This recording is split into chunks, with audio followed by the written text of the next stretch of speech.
Greetings from Jerusalem, where I am finishing up a second week of learning and meetings with some of your family members. It's been really a very productive time and a very inspiring time, and I'm really grateful for being able to be here these days. I'm also really looking forward to be back with all of you in the community and, of course, with my family back in DC in just a few days.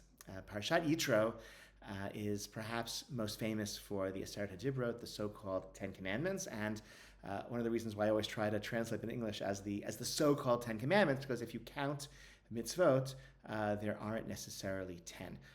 And it's not so simple to read through the Aseret HaDibrot and figure out what is a mitzvah, what's not a mitzvah, and then even within the dibrot that clearly are conveying mitzvot, how many of them are there? How do you divide them?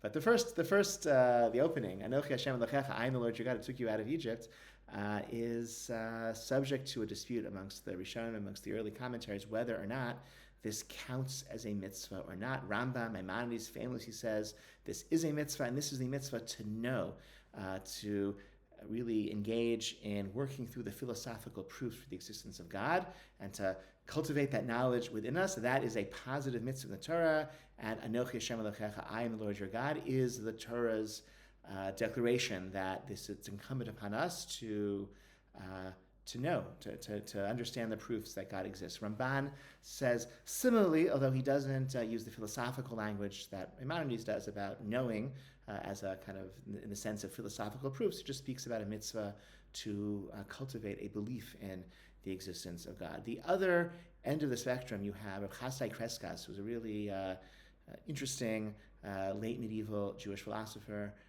and writer and scholar. His yahrzeit, actually, in the year 1411, was on or around the Shabbat of Parashat Yitro.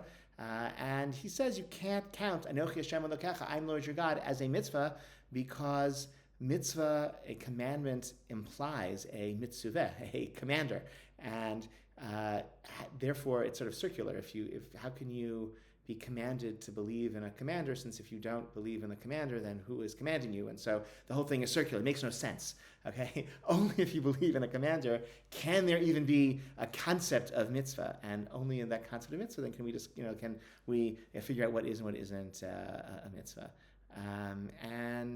And then similarly, I'll just say, Barbanel says that Anochi Hashem Elokecha is just like a calling card, God announcing who God is prior to conveying mitzvot. And in modern times of Moshe Mendelssohn says as well that Anochi Hashem Elokecha was only said for the benefit of those who already believe that God existed, and that was not the purpose of revelation.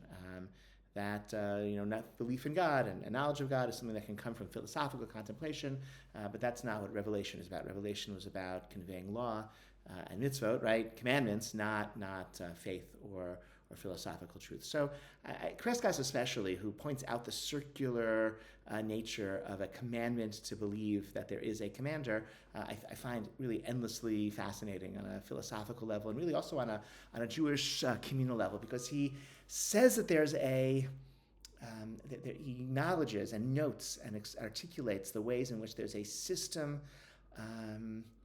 of making sense of the world. There's a way of life that sort of defines Jewish existence over the centuries, but there are certain predicates within which that makes sense, and without those predicates, the whole system doesn't really make sense.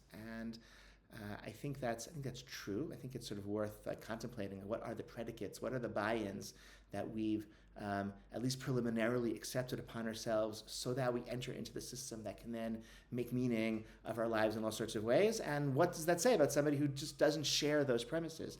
How can we build community with them? I think it actually can set us up for a certain type of pluralistic respect for the other, because it acknowledges that I can be profoundly committed and feel myself commanded to the utmost degree to the tradition, to the commandments of God, and also recognize that that's only because I've bought into the system. I've already acknowledged certain predicates about belief in God and the Torah and Revelation, and somebody doesn't share those just can't really be accountable in the same way, right? How can they be accountable to a system if they don't accept those predicates? And so I think that's a very fine kind of needle to be threaded wherein I am not relativistic about my own commitments, and I'm deeply, deeply committed to my own way of life and being accountable to God and to tradition and to my community, but also acknowledging that those who don't share those prior commitments are not necessarily accountable in the same way.